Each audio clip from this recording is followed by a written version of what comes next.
Yo, what is up guys? It's so good to be back. I haven't posted a video in 2 weeks because I've been a little bit busy. I just moved into a new apartment, so bear with me guys, and we are back and we are fresh on season 15 where we already hit Challenger in under 70 games thanks to the amazing gains that we had from our account.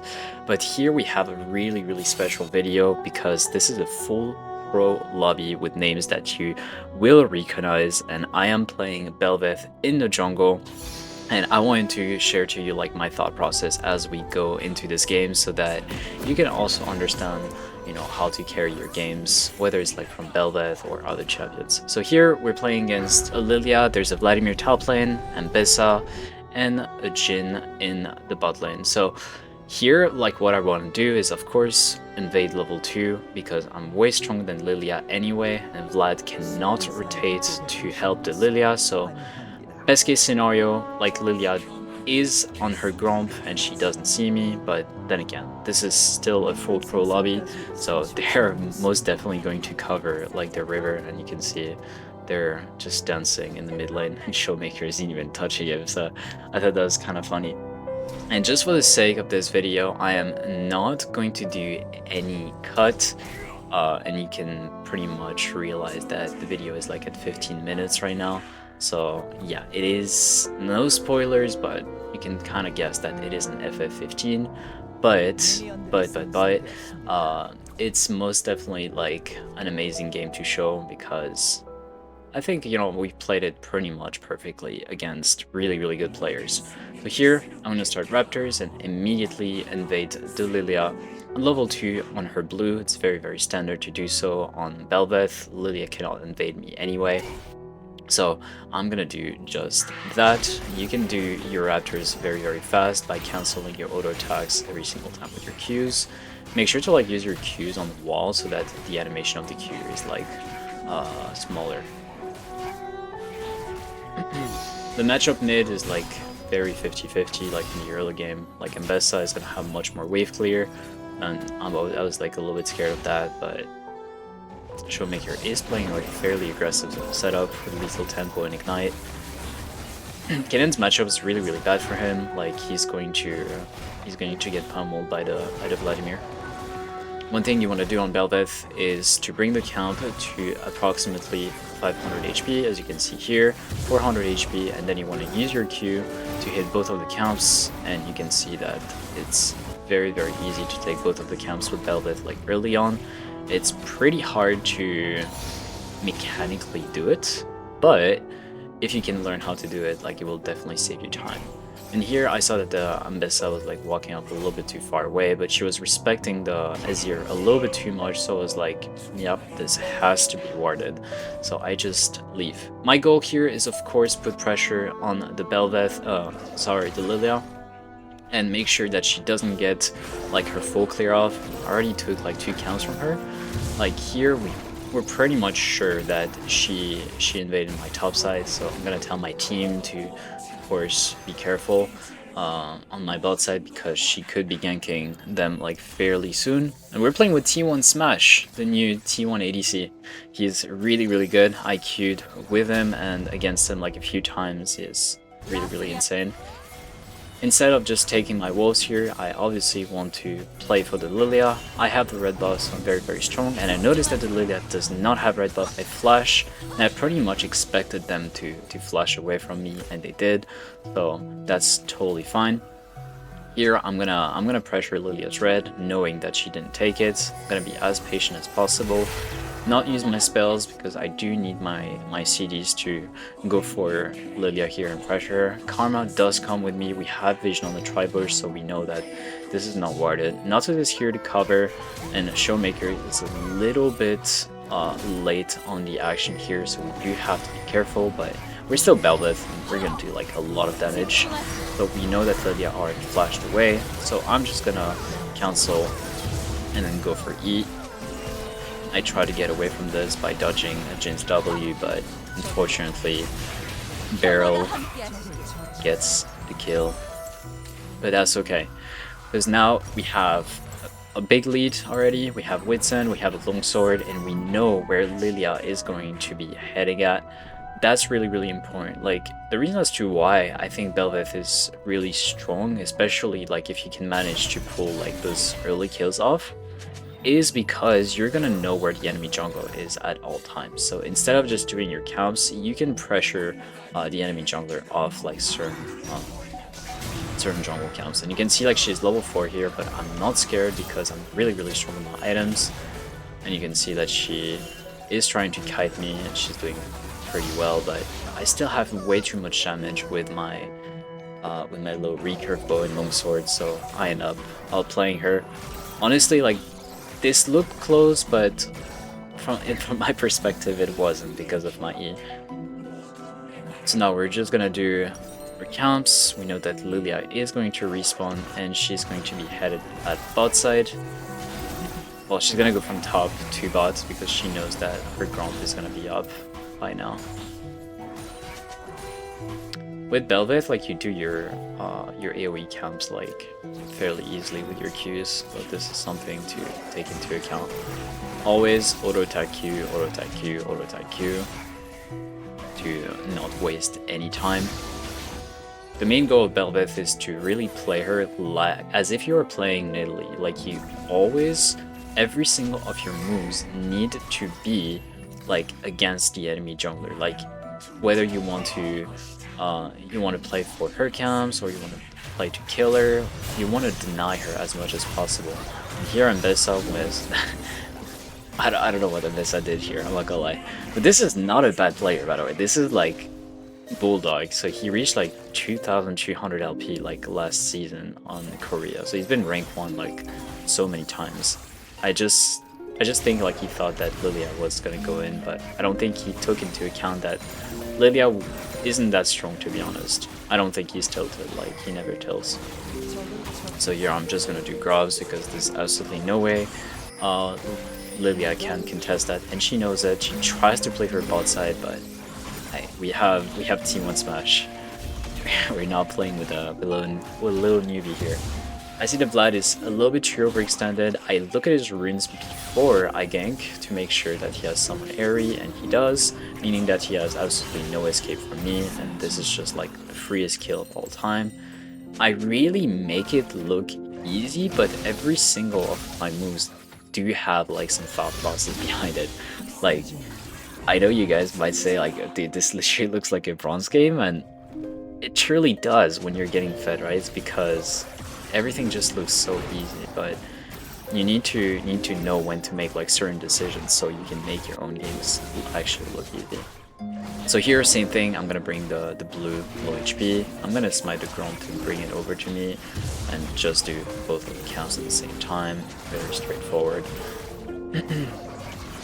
But here I actually wanted to kill the Lilia because I know that she was most likely coming over to me, but you're gonna see what happens here. So I spot her. She does use her red trinket, which took quite some time, and she just flashes away. And here you see I'm looking at topside, and I do want it to back, but again, Vladimir is way too overextended. He's playing with someone airy. I'm BeryL. I do have enough gold for my Kraken Slayer, but this is just a little bit too free not to go for it. So I just end up taking the kill. So right now we're 5 kills at 8 minutes. We're really strong. We have Kraken Slayer, and I know a lot of you guys that play BeryL like to go for Bork as a first item. Personally, I just think Kraken Slayer is a lot stronger as a spike if you're fed. Bork is just better if you're against like HP stackers, which is pretty common like in this current meta, to be honest. I said Lilia is trying to gank bot side here, but my bot lane is just full HP. She gets stunned. We just collect the kill. Thank you so much. From that point on, it's just gonna be a child's play. I missed my dash over the wall, and I see that the Jhin is way too overextended. And here, like, something important happened. Like, this is like an advice that I can give you, is when you're trying to land skill shots, you want to land the skill shot behind them if you're playing against good players, because they're gonna try to dodge it, but they're ultimately going to run into like the skill shot that you want to throw out. really important if you're playing stuff like a Mumu, like above Emerald, Diamond, I would say. Even Masters, to be honest. I don't really see like Diamond players try to dodge every single spell. But yeah, at this elo, like, you're pretty much forced to do these kind of stuff. Not that it would matter, because I'm pretty sure I would have killed the Jhin anyway, but yeah, Lilia tries to take a red, but obviously she can't. And here I try to take the red, but it's her burn took the red. So here I do want to dive the Ambessa, so I'm pretty much telling the Showmaker to push his lane. I can jump over the wall here. It's important that you glue the wall if you want to dash through. Yeah, it's just the freeze kill all the time. I'm gonna flash away because if I take another turret shot, I'm going to die. I do kind of feel bad because like right now it's 14-1, and I would have hoped that this game would have been like a little bit longer so that it would have been more interesting. But this lobby was too good not to show, and I do have a question for you guys because I still have like a lot of videos from season 14 saved, but I'm not sure whether I should like make a huge video of like 10 hours showing you like all the games from season 14. They're all challenger games, or I should just focus on season 15 and just do these kinds of videos every single time. Use my Q to dodge the Nautilus hook here, plus the low detail is important to take away from this. But yeah, like this game is pretty much doomed. It's 16-1 at this point. There's pretty much nothing they can do. In these kind of games, it's really rare where people like just don't FF and keep trying. I know that there's a popular guy that keeps telling people not to FF, and it's a toxic mentality, but I do think that in games like this, you know, it's totally fair to FF, because how are you gonna come back like 10k gold at 10 minutes against 5 pros? It's not going to happen. Well, in my case, I'm not a pro player, but you get it. And Smash ends up not dying here, but our support does. And now that they get 2 kills, but it's not gonna change anything because I'm just way too strong. So I do want enough gold for my Bork. I'm gonna do my Drake, do both of the camps as we learned, and you can see like how fast I can take them at this point because I have like almost 2 items at 12 minutes. I look at the Lilia here, but hey, I'm gonna be taking the Scuttle as well as the Drake, and I just do way too much damage. And Showmaker is just in a 1v3 situation here, but ends up dying anyway. Even if this game goes to like 30 minutes, I don't think they can win it anyway. I think our team comp is just much better than theirs.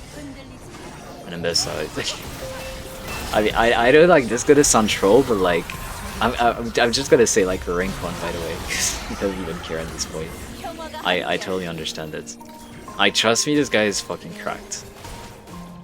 That's what you gotta take into account. I just don't think he cares right now because it's 19-4. But yeah, we have our item and now we do want to base. And the general thing that I do want to take away from this game is really like how to snowball, how to push your lead, how to be more confident when you do have a lead. You saw like when I was like level 3 against level 4, that was purely because I was confident that I wouldn't like mess up my combo, and I knew that Lily had no flash, so I could just outplay her very easily. Our team does end up griefing like pretty hard here. Karma is gonna heal up, but she's still gonna die. But it doesn't matter, like I just have way too much damage. And BeryL is gonna end up falling down. And now we just take towers. Only 1 minute left on the clock before this game ends. I really do hope you guys like enjoy this kind of video. I know I haven't posted in a while, but it really does make me happy to post these kind of videos. And if any of you guys knows about PCs, because I do want to start streaming, but I get like I get like 100 FPS, 50 FPS like whenever I start streaming, so I want to figure out like a solution. You can just see like the E damage like whenever you have like 2 items. It's crazy. So yeah, if you guys like have any solutions regarding that, I'll be very thankful. I was just waiting for the Vladimir here to show up top lane, but I guess that's fairly obvious.